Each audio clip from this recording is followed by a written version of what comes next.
Good evening, everybody, and welcome to not the first online session organized by Cinoco, but the first one of this year, the first one in a long row. I think there's about 12 planned for the next couple months. The next one is next week already about Tio Pepe, the sherries. And if you follow the Meug page, you might be able to score a sample set for next week if you look at it tomorrow morning. Just a little hint and a heads up. Tonight, the focus is on rum. We're going to Trinidad for Angostura rum and tikis and daiquiris. And of course, I'm not going to talk about them. I have two guests for you who know everything about that. And the first, of course, is Daniyel Jones, the global brand ambassador for Angostura. Welcome, Daniyel. Thank you, brother. Thank you so much for the invitation. I'm feeling great, man. I'm excited, brother. I mean, tiki and daiquiri, bro. You know, and I think I'm really excited because of the collaboration. I'm so excited for this collaboration. I know we linked up some months ago, and it was a great session. I always feel a lot more tiki oriented. I feel like, because Angostura is so global, it's not only tiki, but when I spend time with you guys, it just feels so awesome and tropical. Because for me, tiki is not only the Polynesian style. It's a bit of the Caribbean for me. So I'm feeling the warmth right now. So I'm excited. The thing I'm hearing, Daniyel, is you think Belgium is tropical. So that's everything I need to know. You guys are doing a great job. You're bringing the vibe. That's what you're doing. one of those guys that really bring the vibe, if we're talking cocktails, is of course Matthias Soberon, served by Soberon. A guy that knows his cocktails, and even his photos are delicious. So, Matthias, welcome. Hi. Looking forward to it. Yeah. We're all looking forward to this one, I think. So, I think we don't take too much time and just start because people are wanting to taste something and to hear you talk. So, maybe we'll start, Daniyel. Angostura, tell us a bit about the house, the brand. What is it all about?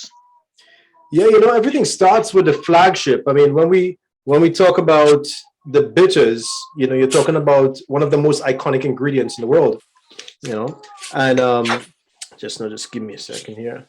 Yeah. I'll share some pictures while we're talking so everybody can follow a little bit.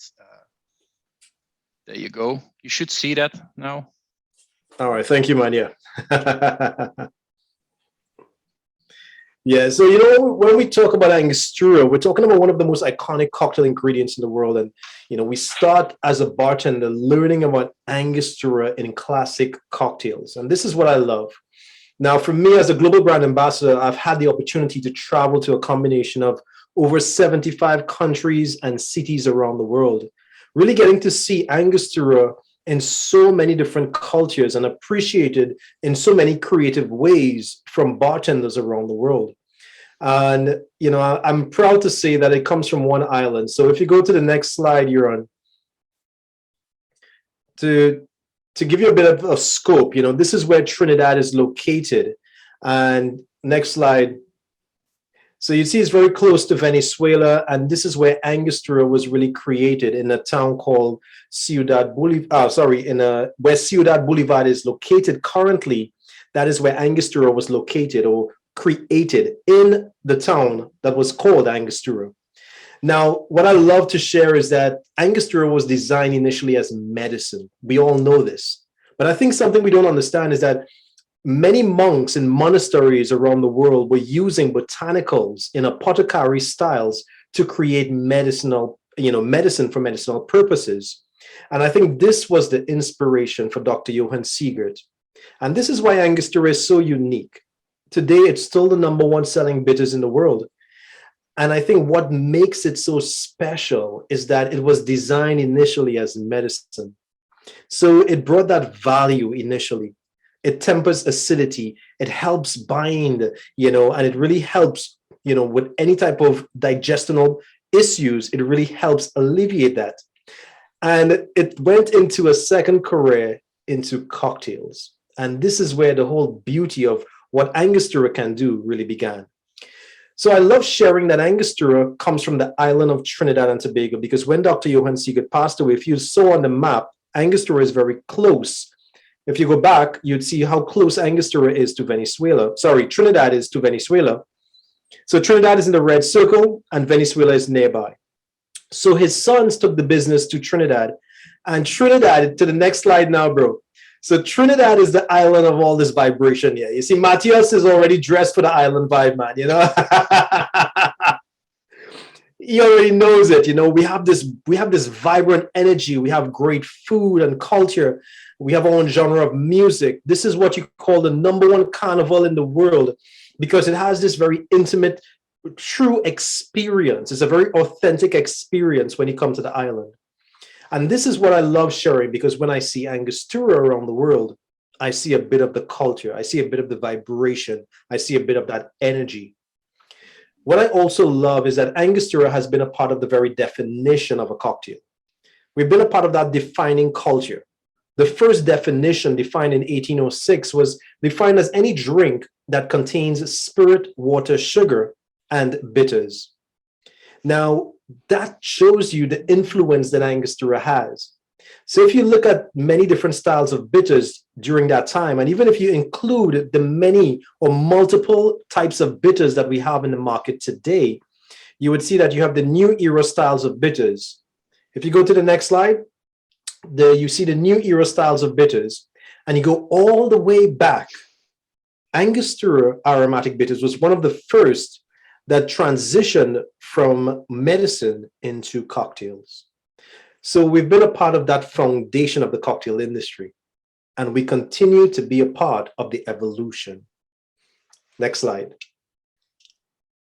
Okay, there we go.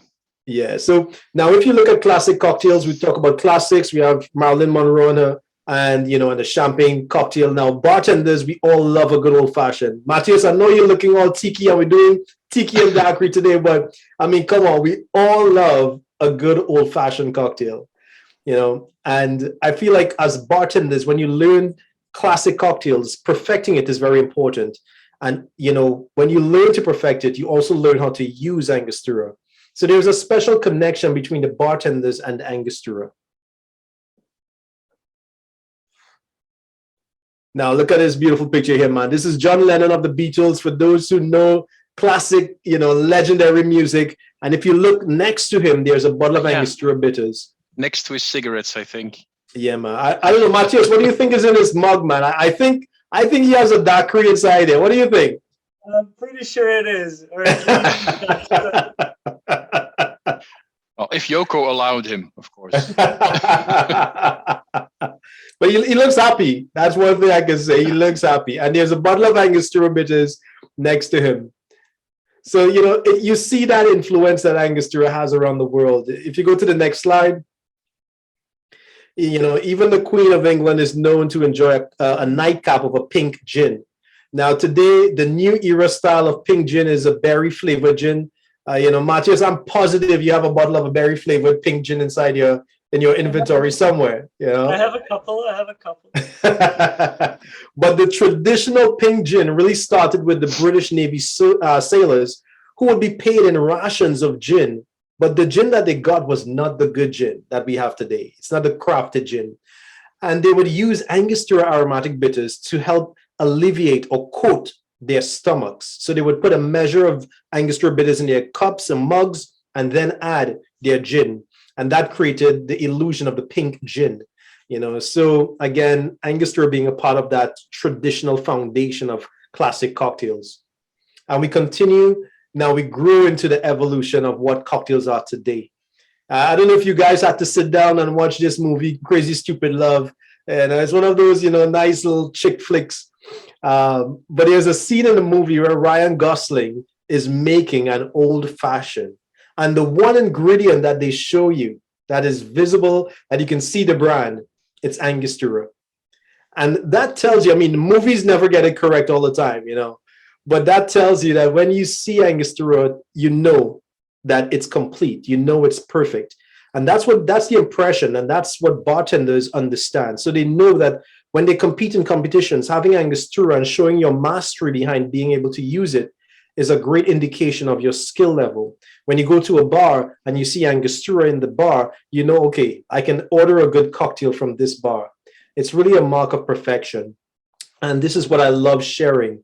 For me as a bartender, growing up using it and now seeing it around the world being respected and used also, from the very foundation to the evolution of cocktails today. It's really marvelous to see this. It comes from a small island, but you see this extension of how it reaches to multiple countries around the world through the creativity of bartenders. Right. So if we go to, yeah. Shall we go to the next slide, or shall we shall we start tasting something? Maybe? Yeah, I think so let's go to the next slide.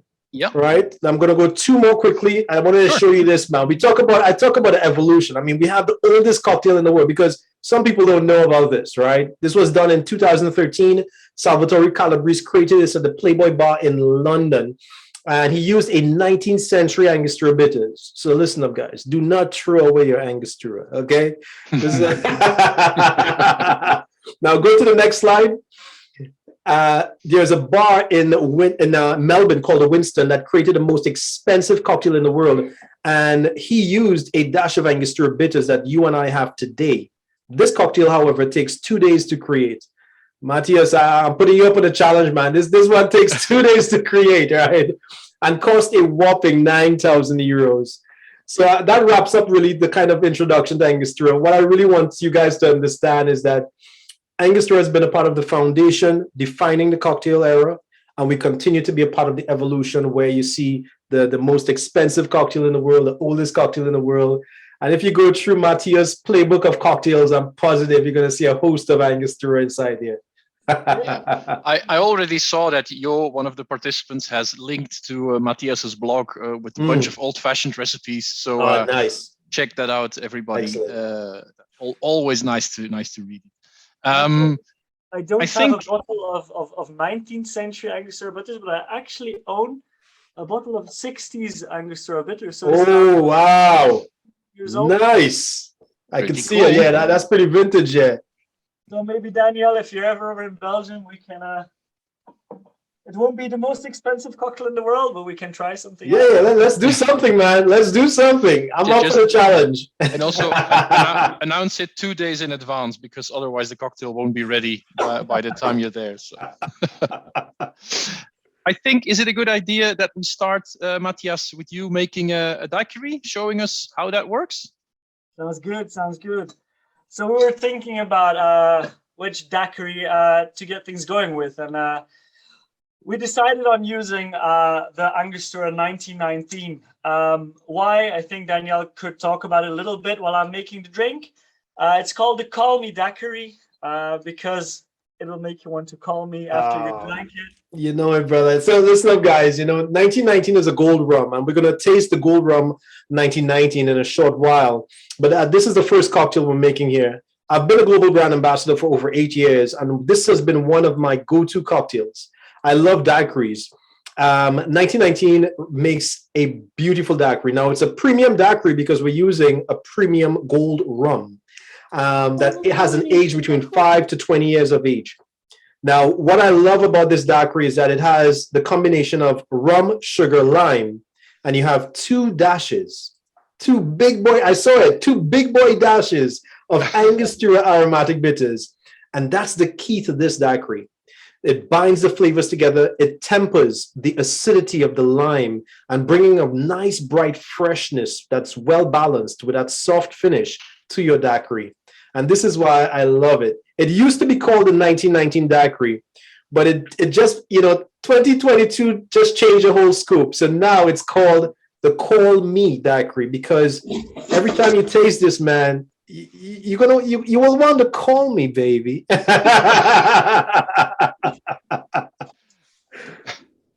Sorry for the noise now. Nice. He's actually shaking it muted, so pretty good. Give it a little spank. That looks good, man. Right.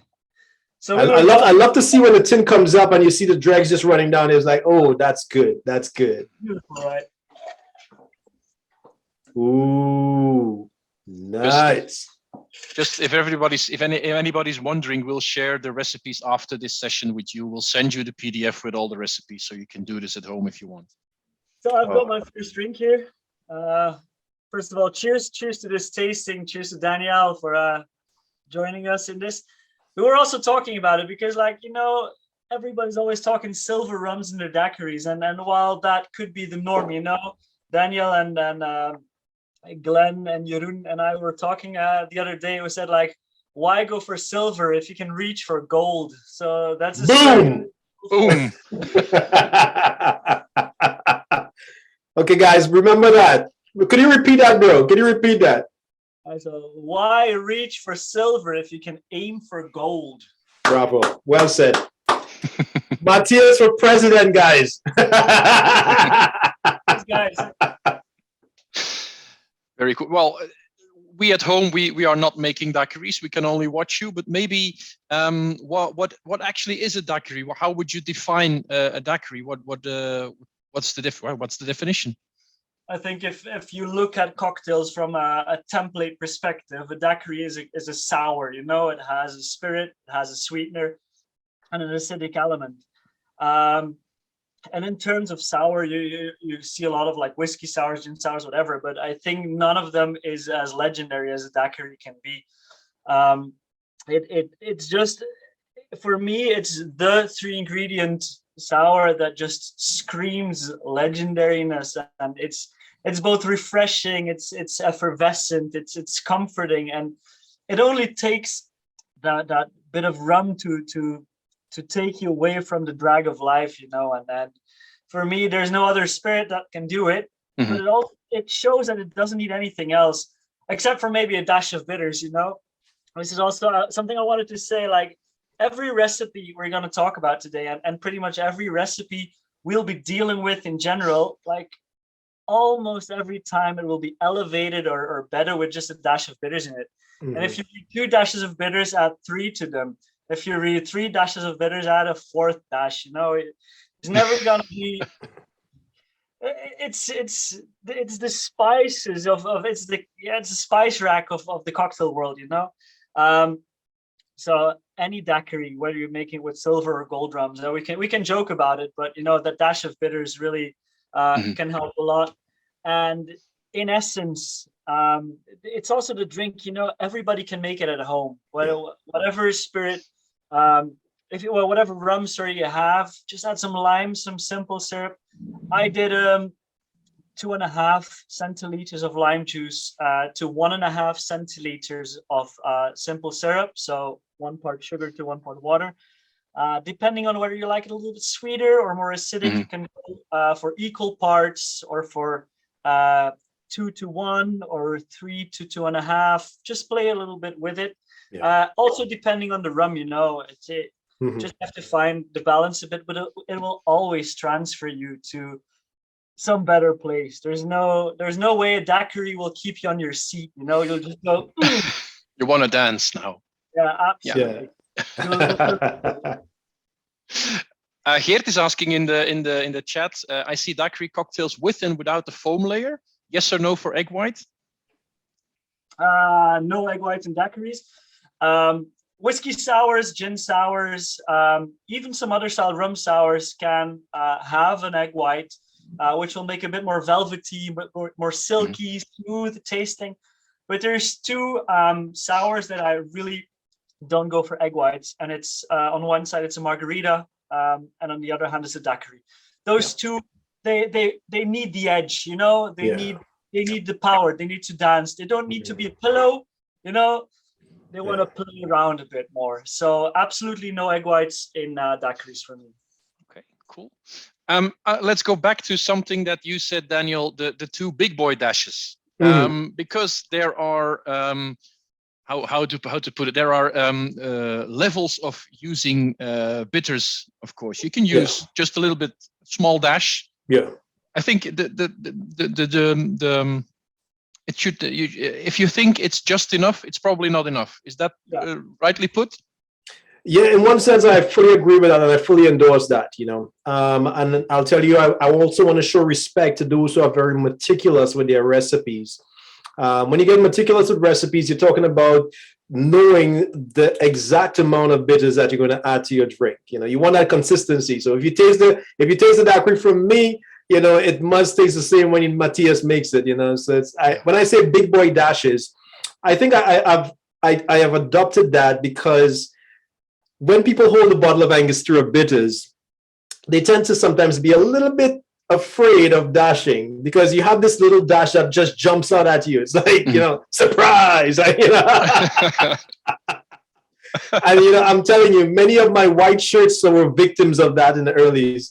So I understand, right? Now there's a technique to it, and the technique is really dashing with confidence. All right, so you hold the bottle by the neck. Now you can hold it with a grip like this, wrap it around your thumb. All right, and you just kind of create an arc. Yeah, and you get that dash inside it, but it's confident. So you see, if you try to pour like this, it shoots out. Boom! Somebody's gonna get knocked. Somebody's gonna get a dash on them. You have to really swing and get that dash in confidently.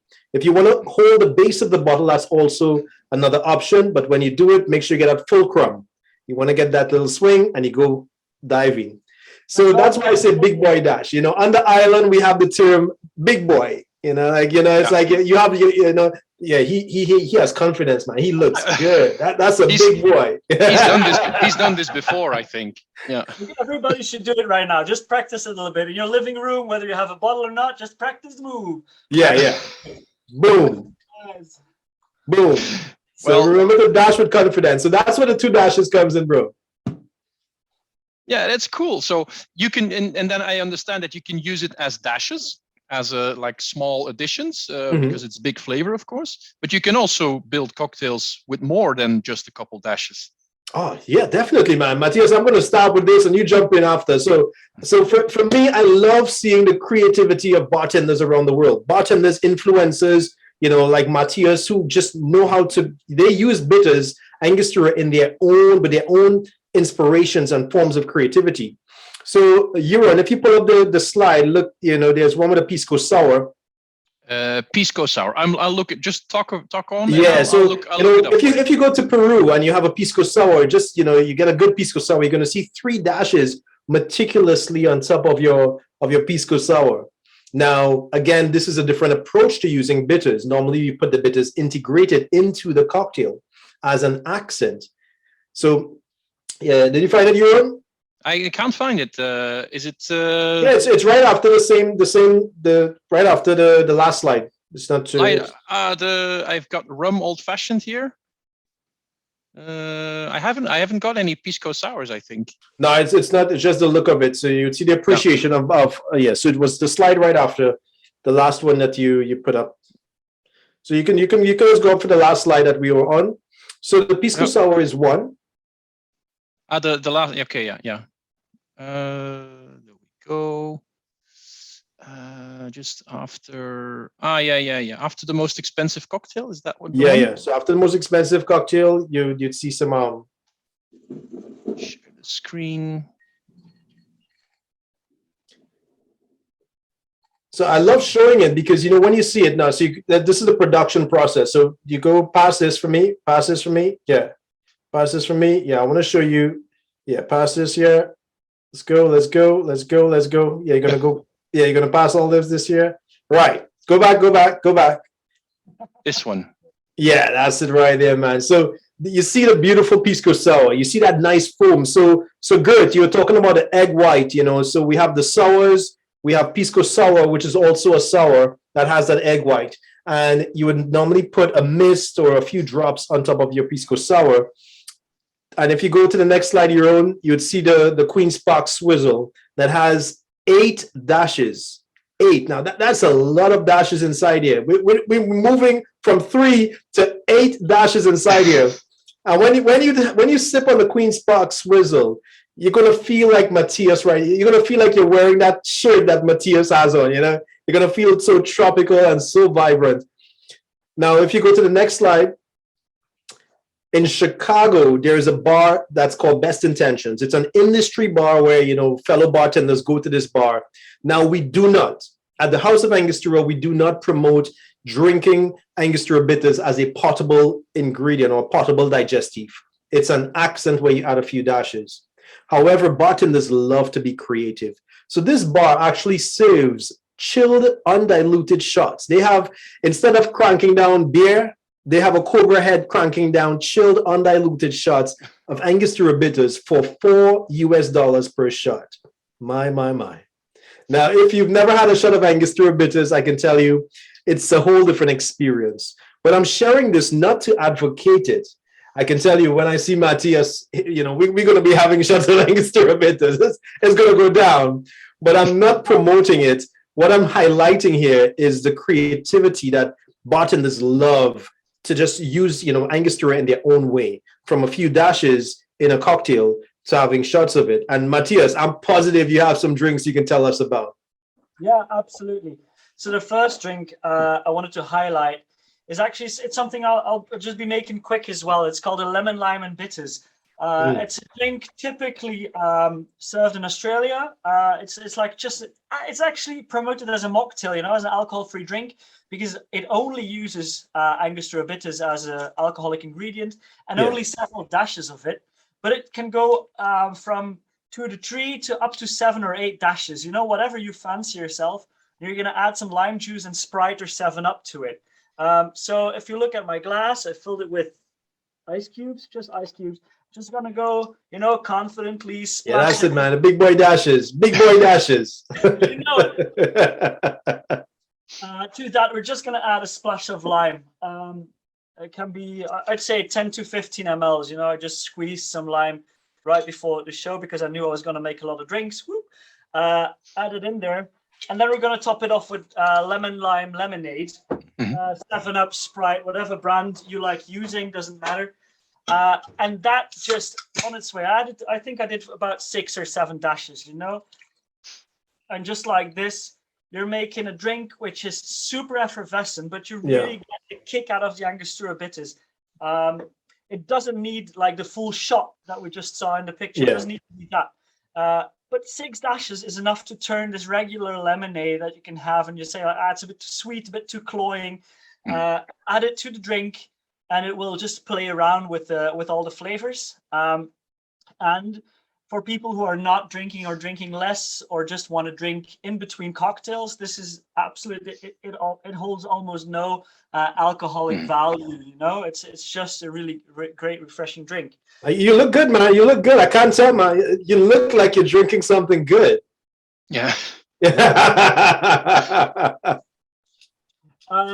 But then cocktail-wise, we can indeed talk about like drinks with 2 or 3 dashes, but everything that's 3, like 4 up is already getting adventurous. The Queen's Park Swizzle has been said by Daniyel, but there's also a drink called the Seal Bag cocktail. The Seal Bag is a drink invented by Adam Seeger, who was working as a new head bartender in a hotel. And he wanted an iconic drink for his hotel.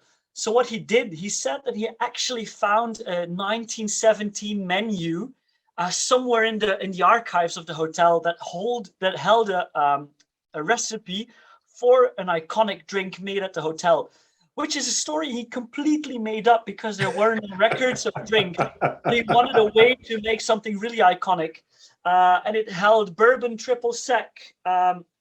And between 4 to 7 dashes of Angostura and 4 to 7 dashes of Pisco Bitters. So the drink held anything between 8 to 14 dashes of bitters in the drink, topped with champagne. It was like a riff on the classic champagne cocktail, but made more playful. And everybody was like, "Oh my God, this is iconic!" But the guy actually just made up a drink and went funny with the story. That really gets you going. And up from there, that's where the crazy people go. I think for a long time, 6 or 7 or 8 dashes is being rebellious in the world of cocktails. And then comes the new era. The bad years are over, and we have the new era of modern craft cocktails, and people are going crazy because new ingredients are back available, and cocktail bars are popularizing and growing again. And at that point, there's a guy in 2008 who says it's called is Valentino Bolognese. He's Italian. How Italian can your name be if your name is Bolognese? And he is a real guy with that He's a name. real guy, Thank you. Some fact checking. Yeah. He's like, all right, I'm gonna make a drink which holds a full ounce, 30 mLs, 3 centiliters of Angostura bitters. Combines it with Pisco, combines it with orgeat or almond syrup, and with lime juice. And I think at that point everybody's like, no, you don't do that. Yeah, we're not gonna do that. But he actually, like, the drink itself, it blows up and everybody thinks it's revolutionary. And just a year later, there's Giuseppe Gonzalez, who makes the most iconic Angostura bitters as main ingredient drink. And it's a Trinidad sour. And it's just like, it holds 45 mLs or 1.5 liquid ounces of Angostura bitters. And this is where I'm going to say something very important to you guys. It may have a dasher, but you can't take it off. It's just a plastic tip. And what I have in my home bar, where is it? I just keep an empty bottle of this where I don't have the dasher, you know? And I took off the label just to know the difference. So that is pretty smart. That is so smart, bro. Yeah. You don't want to dash. I said, Brum. You don't want to miss bottles here, because if you're gonna do a big boy with this one. No. I've been a victim of that. You know, so I'm seeing in the chat here. Bram is correct, man. You don't want to get them mixed up at all. You know. That is called a Goliath dash, I think. If you do something like that. So, but you know, you can use it like that. And I think if you do it for the first time, it's being shown right now. Giuseppe Gonzalez, 2009. So it's like 12 to 13 years ago. Said, all right, let's just do it. You know, 45 mLs of Angostura bitters, 50 mLs of rye whiskey, for that little additional spice to the spice of the bitters. Lemon juice, no lime juice, which is very interesting, and then orgeat again. So the almond syrup. It's quite syrupy. It's quite sweet because of a full ounce of orgeat.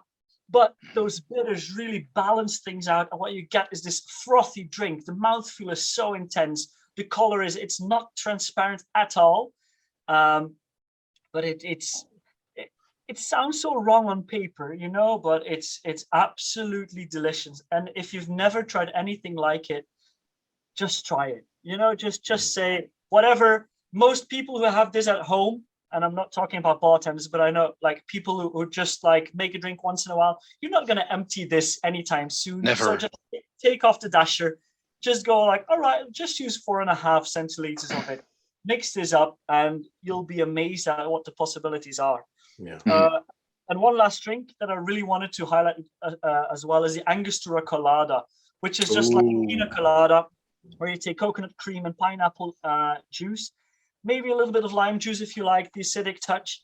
But instead of using rum or whatever type of base spirit, just go for like 30 or 45 mLs of Angostura bitters, and you'll pull out a completely different spectrum of flavors out of it. The coconut will react differently. Yeah. The pineapple will react differently. I agree. And you'll get stuff out of these drinks that you won't get if you don't try out stuff like it.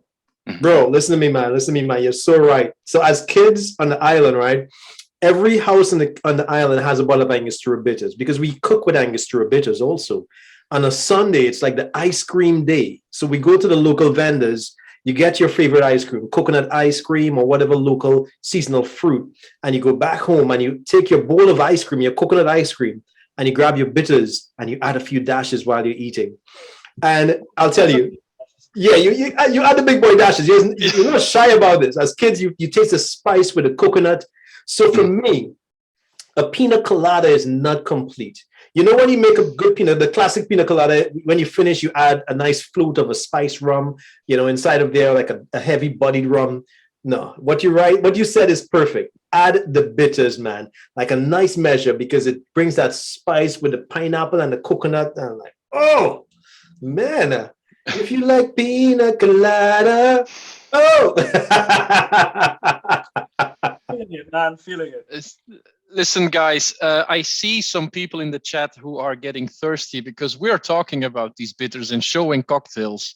But these guys want to try some rums too. So Yeah. why don't we go on to some tasting? I think we're going to start with the 3-year-old. And the thing I was thinking about these bottles, Daniyel, is I was thinking about the butterfly effect. Yeah. About how one small butterfly at the other end of the world can cause a storm over here. So is that the reason why there's butterflies on your bottles? Oh, I know, man. You know, so if you pull up the slide, there's a slide with some sugarcane. Pull up the slide with the sugarcane for me. I'll put it up. Yeah, so we're gonna have a drink, guys. I'm thirsty also. We talked about all these cocktails, and I need to have a drink myself. But I need to share with you guys the symbol of the butterfly, because you will see something that's on the bottle of every Angostura bottle. Now, as a kid in the countryside on the island of Trinidad, I remember during the dry season, my brothers and myself were out in the fields, and we would pick sugarcane. You would grab the sugarcane stalk with your hand and you break it with your feet, and then you bite into the sweet nectar of the sugarcane juice. But sometimes you pick the purple, the green, or the red stalk, and it's not sweet. So I always wondered, how did the farmers know which sugarcane to pick to make sugar that is always so sweet?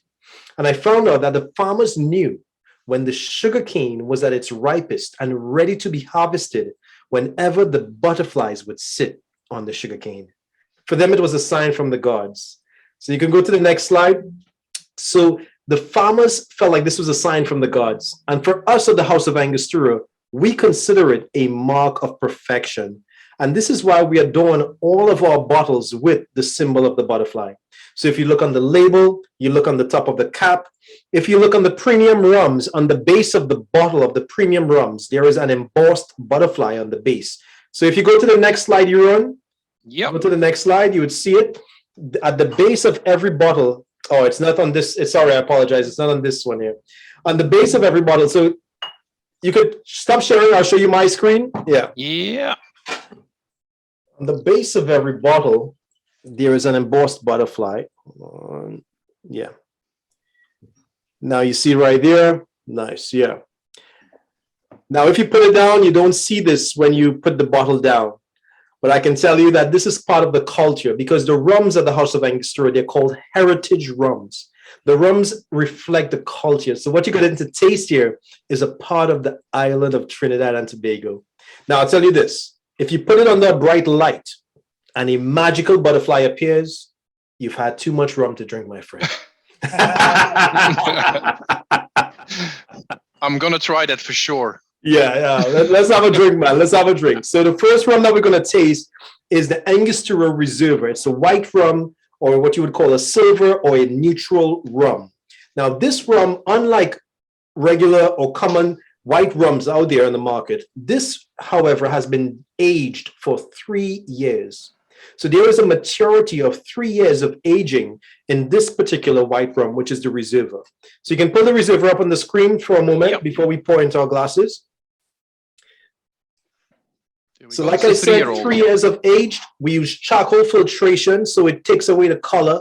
But what it keeps, what we're able to keep, is that character, the rich character of the spirit, which is so delicious. All right, so let's pour a drink into our glass. I know you guys have been waiting for this. Matthias already kickstarted the whole vibe, you know.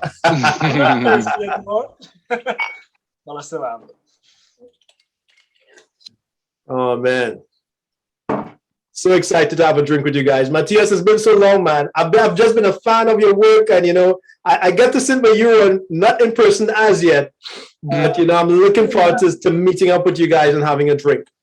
All right, so what I want you guys to do now, you can close up the screen. Yep. And I want you to take a moment. This is a white rum, a silver, a neutral rum, but I want you to take a moment and capture the bouquet. What you're going to get tropical notes. You're going to get notes of warm citrus. That warm citrus is a natural element that we get from the barrels, the secondhand bourbon barrels. And you're going to get bananas with some citrus. It's a tropical flavor. Now, I'm saying this to you because whenever you compare this to white rums out there, you're going to ask yourself, is this a rum or is this a vodka? Right? When you Just the bouquet on the Reserva tells you it's a rum, and that's what you want. You want a rum. All right, so guys, we're gonna have a drink, but there's a philosophy on the island. We always say this: whenever you drink, you go beyond just being friends; you become family. So, when you have good rum, good friends, you make great memories. Cheers, guys. Cheers.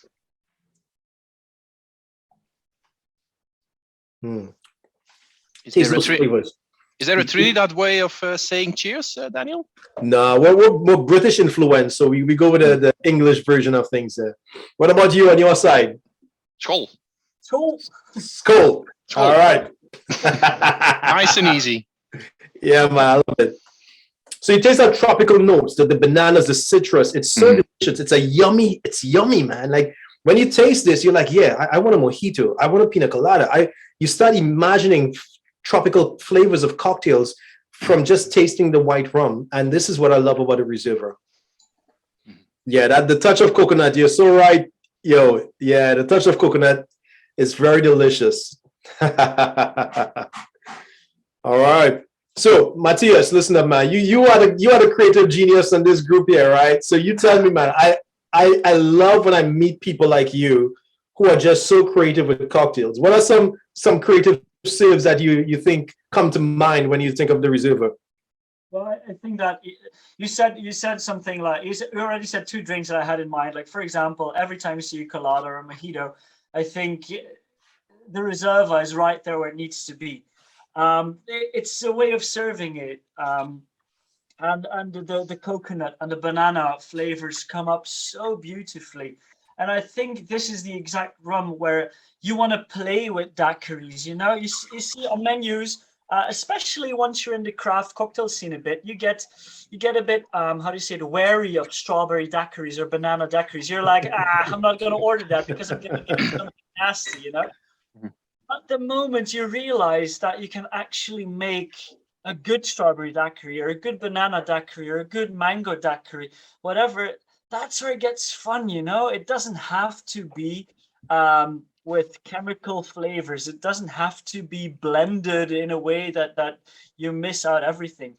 And what I absolutely love about playing with the Reserva is using hot sauce. I've got some splash here. You're going spicy on us, bro. Yeah. Maybe. Making it even hotter. Yeah, I think this is one of the things where people, you know, you have the culinary field of flavors, and you are bringing Angostura to the kitchen. You know, you're talking about dashing it over your ice cream, maybe in a stew or whatever. Yeah. But why not bring a bit of the culinary world into the world of cocktails? So you go to the kitchen with your bottle of Angostura Bitters and you dash a bit over your ice cream, and while you're there, just grab the bottle of hot sauce and a standing, go back to your little home bar and dash a bit of these boys in there as well. You know, so it's all about playing. You really try to bring a world together here, and you know, like spiciness, the heat, the chili, whatever peppers you're using, it really elevates the tropical flavors, you know. Who doesn't like a bit of mango habanero That's flavor? a spicy daiquiri, man. That's calling me, man. Make it. And if you're asking me what kind of hot sauce to use, it's all up to you. You know, I'm not gonna tell you you can't handle your heat, or like some people want like really fiery, punchy ghost pepper stuff. Other people just like a small dash of Tabasco.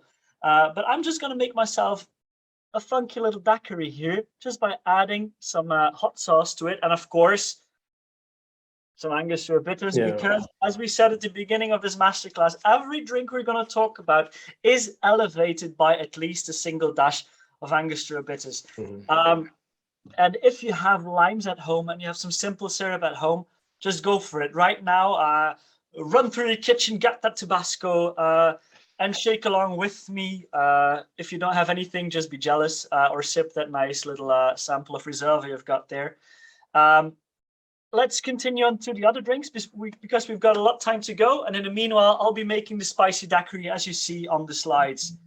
Yeah.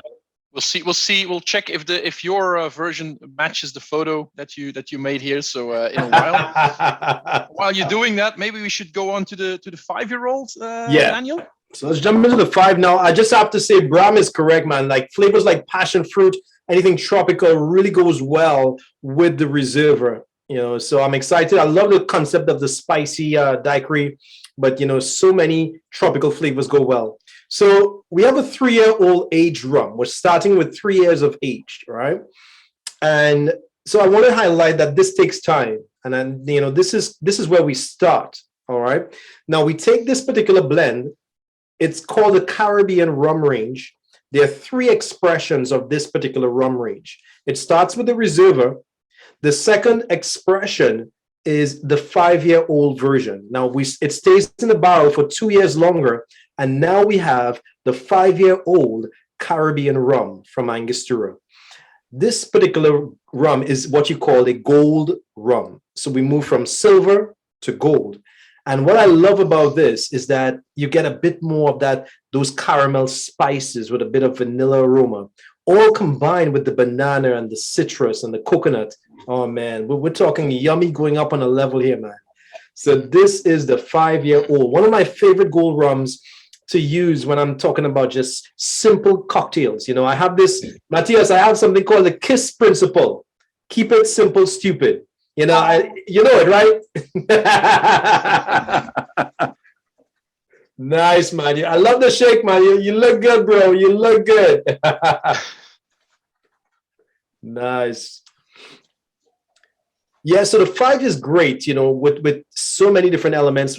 You have that a little bit more punch of the rum, the flavor, the depth of the character of the rum. Now, again, it's a gold rum. So when we're talking about cocktails, you want to think aesthetically, how is my cocktail going to look? Or what's the end result? So you want to play with that concept when you're thinking about using a gold rum. But you're going to get a bit more punch of flavor. You're going to get a bit more of those spices. On point, bro. On point. It looks just like the picture. Even better with the shirt, man. Really good. Yeah, I can talk about this, but really, anybody who knows how to make a daiquiri, and please, even if you don't know how to do it, 6 centiliters of rum, 3 centiliters or 2.5 centiliters of lime, 1.5 to 2 of simple syrup. Add that dash of hot sauce. Try it out. Mm-hmm. Don't be too heroic. Just sour 1 dash and just go for it. But it's amazing. Nice, man. Love it. Love it. Cool. All right. So so that one of the things I like about a 5-year-old, like I said, is that KISS principle, man. Keep it simple, stupid. I love it. You grab a bottle of the 5. Now listen, it's as simple as if you're a rum and coke kind of person. That's an option you would go with. You get cans of Coke. You go on a picnic. If you prefer ginger beer, you just get your 5-year-old with a ginger beer. But I like a dark rum with the ginger beer, which we're going to speak about shortly. So with the 5, if you want to do rum punch, that's your go-to. The simple styles, it has that nice depth of rum flavor, giving you those tropical notes with a bit more of that depth, and that's what I love it for, man. So a few of my favorites are making punches with the 5. So I have the Caribbean citrus punch with fresh grapefruit, orange, and lime, and then you have a touch of falernum, which is a spiced element, in addition to the 3 dashes of Angostura inside there. Now, this could be done as a bowl, a punch bowl, where people can come and see the nice slices of citrus inside there, and it just has a nice warm feel when you see a punch bowl. Let's have a drink together. You're always starting to become poetic in the chat. The 3-year-old is summer afternoon beach parties, and the 5-year-old is those same parties as the sun starts to flirt with the razor crest of the horizon, he says. Ooh la la, bro. My gosh. And that's just after 2 samples, That is poetic, yo. You know that us Belgian people are used to living in rain, so everything that brings us to a little bit of sunshine gets us poetic. Oh man, I love it, man. That's a passion. That's what we're talking about, Whenever I speak about the vibration of the island, I'm not just talking about getting all wild and crazy, man. Like I'm talking about, just having that passion for food and drink and enjoying, fellowship. Like, we're having a conversation. I enjoy the company. And it's that passion, man. You know, sometimes when we see bartenders, what we don't realize is that we're really attracted to their passion for what they're doing. We sit at the bar and just watch the bartender because we love seeing his or her passion for their creativity. And that's the beauty of, you know, when we enjoy great cocktails. So I love it, man. You guys, I'm looking forward to when we meet up in person and we can share these recipes. That spicy daiquiri is on the menu, bro. Okay. There's a lot of things that are going to be on the menu when you get here. Pretty good. Listen, I think we should move on to the 7-year-old now, because that's one of the classics also. And we could talk about a real classic cocktail too. Yeah, of course. Now, the 7 is the third expression of the Caribbean rum range. So we're wrapping up the Caribbean rum range here. So we have the silver, the Reserva, we have the gold, the 5-year-old, and now we have the 7-year-old, which again stays in the barrel 2 years longer. We have the 7, which is a dark rum. Now, it's one of the rums. I always tell people, if there was one rum on the portfolio of Angostura that I can get into every bar around the world, it would be the 7. Now, my reason for saying this is that the quality is superb.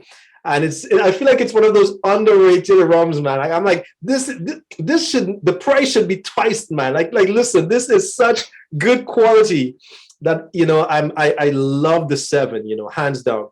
I love it because I can go, you know, over the summertime last year, we went down to a summer house, and I'm telling you, man, I'm like, okay, what am I going to carry to drink? You know, I'm like, you know what? It's going to be a summer of 7. So I took a few bottles of the 7, and I took some ginger beer, and I took some Coca-Cola. Now, I'm telling you, Matthias, in 2 years, I've never had Coca-Cola, right? I've never did a rum and Coke. Like I've been doing, you know, I'm not saying if you drink your rum and Coke, I'm not coming at you, right? Enjoy it. I'm just saying, you know, I love to do the daiquiris and the creative stuff, you know. So it's been a while, but where we were, there were not options for mixing cocktails. So I'm like, let me keep it simple. And I fell in love again with my Cuba Libres, but with the 7-year-old. I mean, man, that 7 is so good. So the 7 is so versatile. So what we're going to get are flavors of dark chocolate. You're going to get a bit of dried fruit, all combined with the bananas and the warm citrus. It really has such a depth to it. Now, the 7 brings a lot more maturity. Now, remember, we're talking about a barrel being aged in the Caribbean. I mean, if you compare that to a barrel in Scotland, we're talking about different temperatures. Now, we don't have a governing body to validate this. So keep in mind that the age has a lot more potency in rum, okay? So when we talk about 7, we're talking about a lot more depth here. And it is well appreciated and it is well evident in the 7-year-old Caribbean rum. So this particular rum is creative it's versatile when it comes to creating cocktails. One of my hands down favorite is the Queen's Park Swizzle. I mean, look at this bad boy. Look, now tell me, the moment you touch this glass, you immediately look like Matthias. Like you just get a shirt like that, poof. Like yeah. Don't even have to go shopping. Yeah, that's it, man. You just touch a glass and poof, you get a tropical T-shirt on. Yeah. For many people, this drink, you know, it's like they've never heard of it. You know, when I was in 2017, I was working in a pop-up bar here in Ghent, and they asked me to put up 5 drinks on a cocktail menu for the entire summer. So it was July, August, September that we did. And I said, I want to do a Queen's Park Swizzle, you know? I want to do something because everybody here in Belgium knows a mojito. Like, and every bar will do 200 a day if it's summertime, you know? Mm-hmm. Those rare days we've got sunshine here. They will be drinking mojitos all day long. And what the Queen's Park Swizzle is, it's like everything that a mojito needs to be, because I'm not saying a mojito is a bad drink, but it gets butchered so easily. Mm-hmm. They will put over like 9 centiliters of soda water, or like over muddled mint, or they will use a rum that has little to no character to it. So, and you can take away all those mistakes and just keep it at the Queen's Park Swizzle. It has the same elements. It has the mint. It has the rum. it has the citrus, it has the sweetness. Mhm. And then instead of soda water, it gets bitters. I mean, How can this go wrong? So let me give you. I love the passion that you have for it. I feel like you are Trader Vic. Now I'll tell you the story of Trader Vic, right? Now the Queen's Park Swizzle was created on the island of Trinidad at the famous Queen's Park Hotel. Now this hotel was one of the first hotels that had electricity, so it was a very famous hotel, right? So many of the dignitaries, the movie stars, the royal families, they would come to this hotel, and they would enjoy the amenities there. Now they had fans because you had electricity, and you had cooling systems to host or store ice. So this was a big perk. And the house cocktail was the Queen's Park Swizzle. And one of those famous persons that came to this hotel was Trader Vic. Now, Trader Vic, for those who don't know, we're talking tiki. He is known as one of the godfathers of the tiki cocktail culture, right? He created the famous Mai Tai cocktail, and he wrote many cocktail books. And in his book of Trader Vic, Food and Drink, he declared the Queen's Park Swizzle as the most delightful form of anesthesia given today. I mean, my. Good. Sorry, you have some competition on your poetry, yeah, man. This is a poet, man. Who's that Trader Vic guy? Let me challenge him. We should do some poetry slam. Trader Vic and you. Yeah, but he's right. Like I think for me, if there's one drink that screams like effervescence and body and aromatic playfulness, it's a Queen's Park Swizzle. I don't think. Okay, you've got to have crushed ice, but you know what? Just go grab yourself a bag or smash the ice cubes away. It's and that's it, you know. And it's the fun thing. It's a swizzle, you know. Like I can shake cocktails. People say, and that's where the swizzle sticks come in. Yeah. I've got a fancy one here. It's a metal one. As you can see, it has like these wing blades. Yeah. And if you have your own, I saw your beautiful swizzle stick as well. But normally these things are super artisanal. Just like it's just a branch, you know. It's just like a piece of wood. And that's all you need to create this cocktail. You don't need know how to stir. You don't need how to shake. Just put a stick in it and just turn it. I'll put a couple on the screen here. Yeah. Yeah. So it comes from a tree called the Boalele tree. You know, on the island, you know, on some of the tribal people, they would use the sassafras or an allspice branch to stir and mix their food and drink. And that really created the trend. You know, if you go into the ethnology of swizzles, you have swizzles around the world, from South American styles of swizzle sticks, like, you know, Mexican swizzle sticks, to different styles. But for us in the Caribbean, the Boalele is the most popular. And it comes from the tree. So none of the branches are the same. You can get a big stick or a small stick. Whichever stick fits the glass, you know, that's just what you want, right? But one of the beauties of this cocktail is that the cocktail and the glass become one. Now, let me explain this, man. You know, if you shake a martini, you put it down on the counter, it has a lifespan of 3 minutes. In 3 minutes, that the temperature is going to go a little bit flat, right? It's not going to be as icy cold as you want it.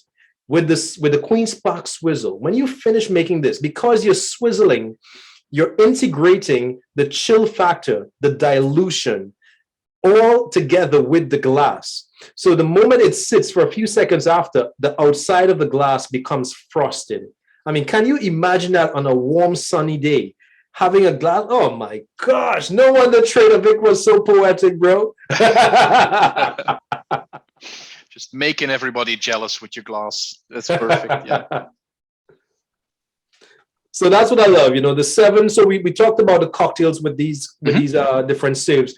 So we have the Reserva, we have your mojitos, you have your pina coladas, you know, the 5-year-old, keep it simple with rum punches and different citrus punches. For the 7, I love to really, you know, go into the Queen's Park Swizzle as one of my favorites. But I love the 7, and I would say to anyone who is, you know, tasting these rums out here, use what you enjoy.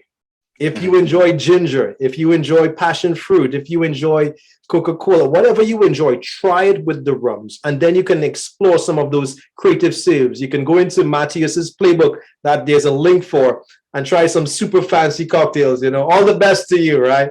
That's maybe another challenge. Make your cocktails look as good as Matthias's. Yeah. I'm not even going to try, bro. I think, Matthias, you also had a variation on the swizzle with the 5-year-old. Yeah, I had 2 swizzles that I've been looking into. One of them I called the Lighthouse Swizzle because it's a very light colored swizzle, because like a lot of lighthouses are like. I looked it up. There are some lighthouses in Trinidad as well. Yeah. Sometimes you need to check for inspiration wherever. And it's a combination. Maybe Oh, nice. It's a combination of the 5-year-old with ginger liqueur, and then some lime juice, cinnamon syrup, and just a touch of yellow chartreuse. Which is hinting and like kind of pulling out some herbal flavors as well. I was first gonna make it, but maybe I'm still all up in drinks here, so maybe I should skip it for now. But this is the type of recipe like the 5 and the 7-year-old. Daniyel said it as well. You have to look like what do you like best and which drink fits which bottle best. But like the 5 and 7 are such gateway rums to creating drinks, while still being able to savor them as well. Like the 7 a bit more than the 5, of course, but like you can drink them neat, you can make cocktails with them, you can pair it with like whatever you want. I saw for the 7 in the slides that you start already with the cigar pairings, and that's where the entire world of drinking expands beyond what a bottle is. It's fun. Like you guys are now sipping rums on themselves, and that's awesome. Like it's something we all do regularly, whether it's be rum or whiskey or whatever spirits. But the beauty of rum is that it's so it's so present in extremely different layers of pairings. Like if you're gonna pair cigars and rums, or chocolate and rums, or you're gonna do food and rums, or you're gonna do cocktails and rums. Rum, rum is the thing that binds us all together. Extremely versatile. I love what he's saying, because when we speak about rum, sometimes you can get really caught up in the world of spirits, learning. Everyone in this group here who's attending this session, you just want to learn more so that you can advance your style and your lifestyle of drinking and enjoy it a lot more. So I want to say this, when you're talking about rum, it's different. You see, rum is an exploration, just like Matthias is saying. When you think about whiskey, you think about scotch or cognac. If you go to a tasting, you feel like you need to know whiskey and cognac before you go to a tasting. All right, you feel a bit pressured to know the lifestyle, because if I don't know my scotch, I'm not going to be seen as a guy who's successful. Not gonna fit in. Yeah. So you feel like you have to know it before you even get there. So you miss on the experience. Rum is different. You go in there, you're thinking, oh, that's what Jack Sparrow, that's what I used to drink when I was in college and I could afford to drink.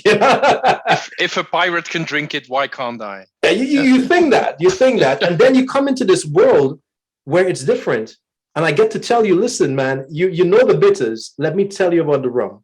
And you get to hear about Legacy, the most expensive rum in the world, created by the House of Angostura, something you did not know. In 2012, we created Legacy, and we took 7 of the rarest blends in the distillery, the youngest of each being 17 years of age.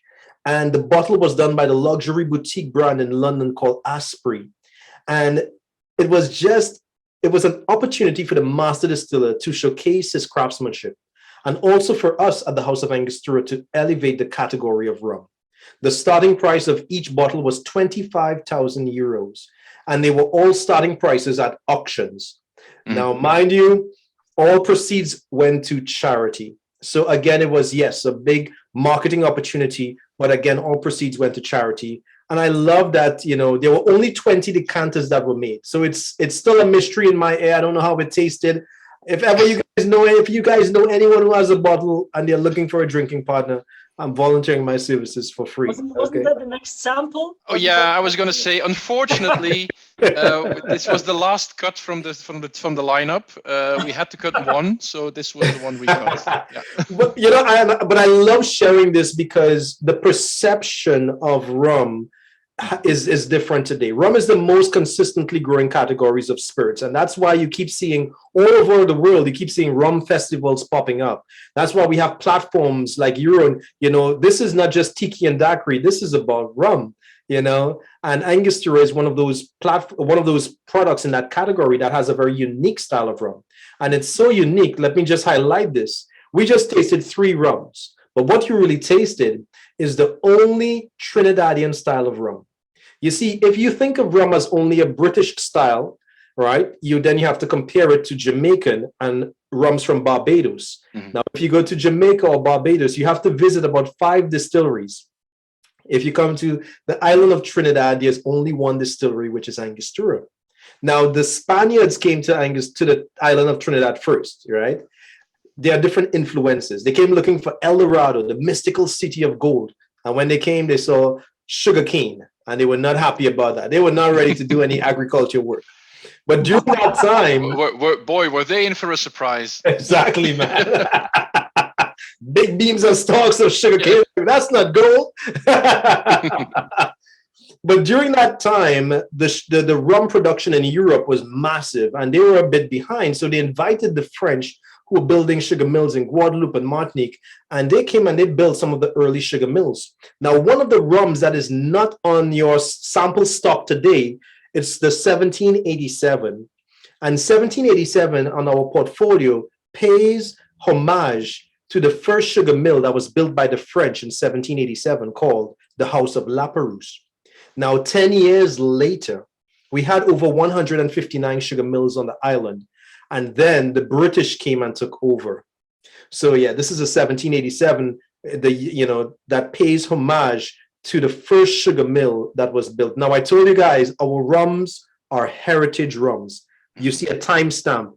It's like, what does 1787 mean? You know, it's a cultural experience you get when you drink the rums from the island. So to wrap things up here, what you're really tasting is a rum that has that British influence. However, there's a touch of the French and a touch of the Spanish. And it's only one distillery on the island, the House of Angostura. Very cool. Yeah, man. Maybe we should try a little bit of that heritage now and go for the 1919. Yeah, let's dive into that, man. I have another story to tell you, so get your glasses ready, man. 1919. So the first question we need to ask is why 1919, of course. Yeah, so again, remember the rums are heritage rums, and that's why you see a timestamp. You're like, what is that? And one of the things I love about this, and I think that's why people know the bitters more than sometimes they know the rum, because you're seeing a timestamp and you're like, what does this mean? You know, It's not very evident. And it's an opportunity for us to have a conversation, for you to have a conversation with your bartender, with your influencers like Matthias, so people who know about spirits like Euron, to go on your platforms and learn more. You get to learn more about the culture.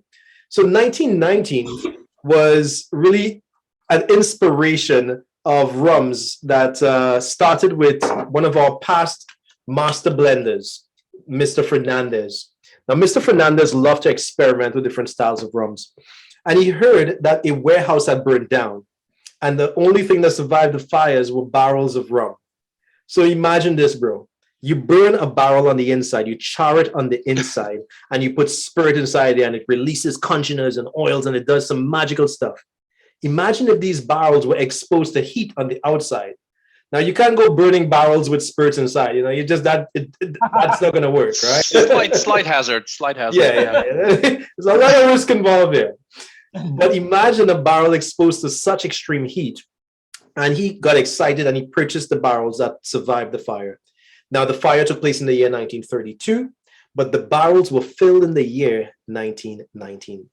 And he used all of this blend in many of his signature styles. He loved to just add a little bit of 1990. Like that's a special stuff, like that's my thing, that's my special, my lucky rum. A little big boy dash of 1919. Exactly. Yeah. The big boy measure.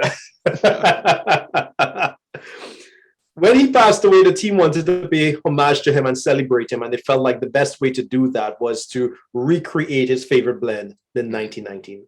Now, let me just remind you guys, when we're talking inspiration, we're talking about what inspires you. When you look at some chefs that they create meals, they're inspired by certain things. When you see bartenders creating menus from reading a book or having an experience or a movie, it's an inspiration. And inspiration really births a really strong form of creativity.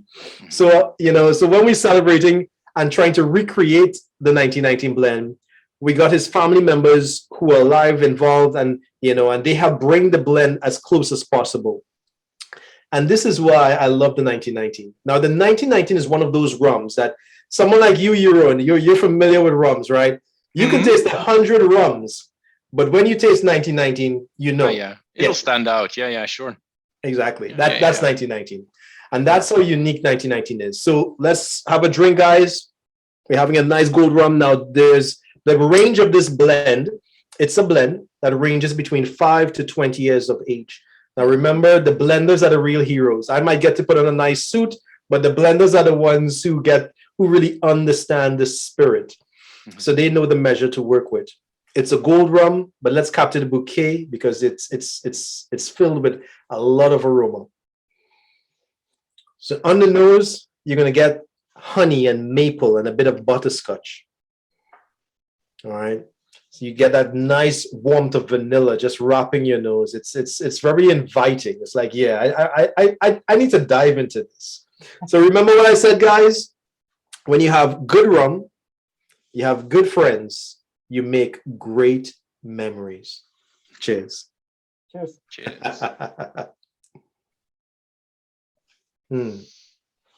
Oh, man. So delicious, man. My God. Someone once asked me, Euron, they said, why do you react like that every time you take a sip? You've been doing this so long, man. I'm like, bro, listen, man. It's so good. I enjoy it, So you get those flavors. This is a rum that you take time for. I mean, that you just sit down for and spend some time with, and maybe even pair with some other things. Not even make cocktails with, but I can imagine some chocolates or some cigars with Spot on. I agree. I fully agree. The 1919 with dark chocolate pairing is great.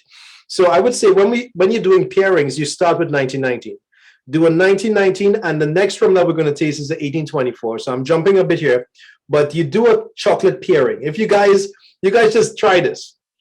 You're entertaining. You have some people coming by. You're like, I'm starting to enjoy rum. I want to share it with my friends, but I don't want to do the cocktail thing. I don't have the Matthias skill to make spicy daiquiris. I just want to keep it simple. You get your bottles of rum and you get some nice tasting glasses. Get 2 types of dark chocolate. Get a nice variety.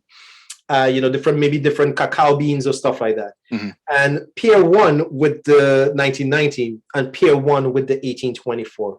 Now, what you do, you let your friends, or you tell them how to do it. You take a bite of the chocolate, and then you take a sip of the rum, and you chew it all together and let the butter of the chocolate melt with the rum, and it's going to create a new flavor and experience. It's like an explosion just going off in your mouth. You should also talk like you about this, because it just makes it taste better. Oh, look at that, man. You got the good Belgian chocolate in your hand right there, right?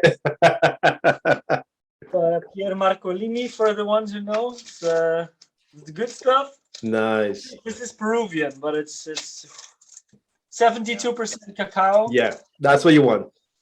That's what you want, yeah. So I love pairing that. Now, the other pairing is cigars, but, cigars is a bit of a niche. We're dealing with a niche here, If you're into cigars, I will tell you, go a bit more. Let's dive into the aged dark rums as opposed to the gold. But we can start with the pairing of the chocolates with this. Mm-hmm. Now, one of the other things about 1919 is that you get those notes. You get maple, honey, vanilla, and butterscotch. I call it the creme brulee of rums. But what is beautiful about it is that it sits on your palate. You take one sip and it stays for a while. It has a great finish on the rum. So yes, that sipping potential is great, but it's so versatile. And this is why I love it. And that's why we started with the 1919 daiquiri, which is now called the Call Me Daiquiri. All right. There another cocktail that I love with 1919 that highlights how great the character is a rum old fashioned with 1919. So if you can pull that one up on the screen, so we have 60 mLs, a good double measure, 2 parts of 1919 here, with 10 mLs of a rich simple syrup, which is a double measure of sugar to 1 part of water. Gives it a nice thick velvet viscosity on the rum old fashioned. We have 2 dashes of the aromatic bitters and 1 of the orange. And again, very simple, but it showcases the integrity of the cocktail. Now, one of my personal favorites with 1990, and whenever you guys get to come to the island, Matthias and Euro and anyone from Belgium, make sure we link up. All right. My trip is already booked, I think, after this night. Yeah, please let me know. Make sure it's in tandem with me being there. Okay. Yeah. We'll link up. Now, the next cocktail, if you go to the next slide, this is the one you're going to fall in love with. Simple. Not this one. That's Matthias. So we go to mine here. This is mine here. 1919 and coconut water. Boom! Listen to me. Summertime is coming. Spring is creeping in, right? But I'll tell you this, when summer hits, just grab your coconut water, grab your 1919, and that's it. You go to the beach and you have a Caribbean vibe right there. Can you just picture this for a moment, guys? We're being all poetic. I need a poem on this one here, right? Think about this, right?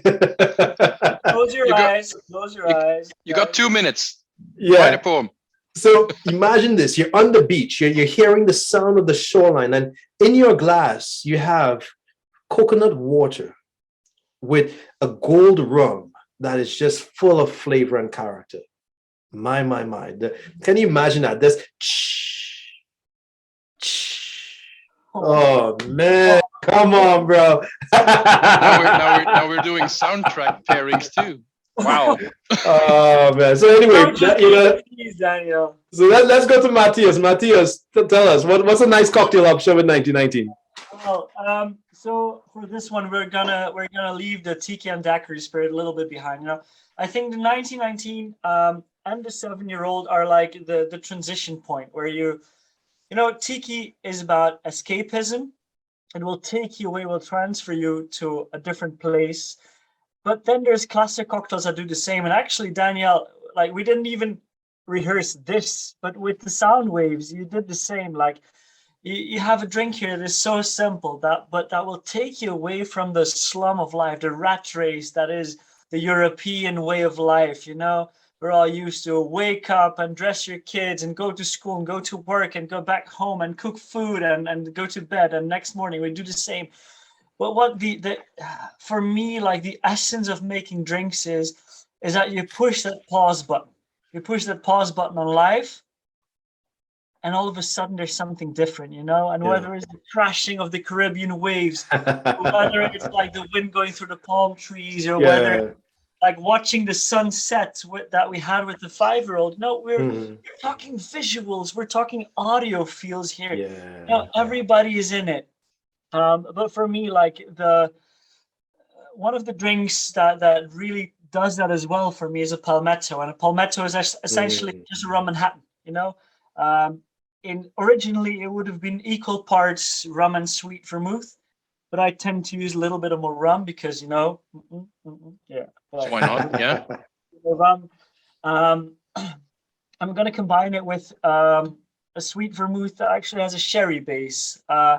Just because like a lot of aged spirits also have like a little bit of sherry finish. It's a flavor we all get to know if we're used to sipping spirits. And I think it's these type of vermouths are the perfect way to get from sipping spirits like rums and whiskeys, also slightly into mixing spirits. Right. So I'm going to use 50 mLs or 5 centiliters, or just over 1.5 liquid ounce of the 1919, combined with just under 1.5 ounce or 40 mLs of sweet vermouth. That's the La Copa, I think, Matthias? It's Gonzalez Villas. For the people who are doing the Tio Pepe tasting next week, it's that house. And then I'm gonna add a touch of spice in the form of the Amaro de Angostura, which we'll be talking about at the end of the presentation. Just 10 mLs or 1 centiliter, just to bring it, spice is life, there's no way around it. Just 10 mLs. You want a touch of the sweetness, but you also want to bring the variety of flavors. You want the bitterness, you want the ginger, and you want the herbs and the roots all playing along. Nice. And then orange bitters, Angostura orange bitters. We haven't been using them up until now, but I love them, especially in drinks like these. And we're going to stir this. So this is the first stir drink of the day. So there is no, this isn't tiki at all. This has nothing to do with daiquiri. But the moment you sip something like this, it does exactly the same. It is escapism from the rat race that is life. And that is more than a drink itself. I think the spirit of tiki, the spirit of tropical drinks, is just to get you out of places. So while I'm doing this, just give it a 20-second or a 15-second stir, depending on your eyes. And this drink, it's so simple. The Amaro de Angostura, it's a nice addition. If you don't have it, you can do it without as well. The classic Palmetto is without Amaro, but I just love adding a touch of it. We'll be tasting it later on too and talking about it more. So we'll get to the Amaro. Get yourself a coupe or a Nicanora glass and just pour that in. And the 1919, it's one of those rums that has this it has a silk texture as well, like it's like a hug for your tongue, and that's what this drink needs to do. It's like, get yourself a blankie in your mouth and enjoy it. Get yourself some orange peel as a garnish, and that's it. That's a drink I prepare for it.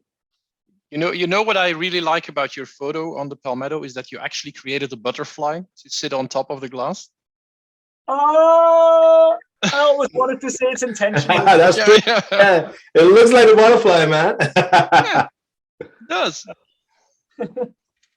Yeah, so and spray it on top. Get your glass and just spray around it in a 45 to 50 degree angle. Rim your glass and then just, guys, I'm so sorry for drinking all these glasses. I'm also not too sorry about this. I don't think you're sorry at all, actually. I'd say cheers to the weekend, but it's Monday, so cheers to Mondays. It feels weekend now. Yeah, it does. It does. I kept thinking, man, it's a Friday, man. I get. This is the type of drink, this is the transition from like craft cocktails up into like sipping something neat. It's simple, but it's everything that's more than just trying and experiencing. So it's like Yoel says in the chat, it's Caribbean Manhattan. So I don't know if there's any city in Trinidad you can compare to Manhattan, but I wouldn't say city. I would say, it's just the vibe. The island is a small island, just 1.2 million people. So, we're talking about city size as an island.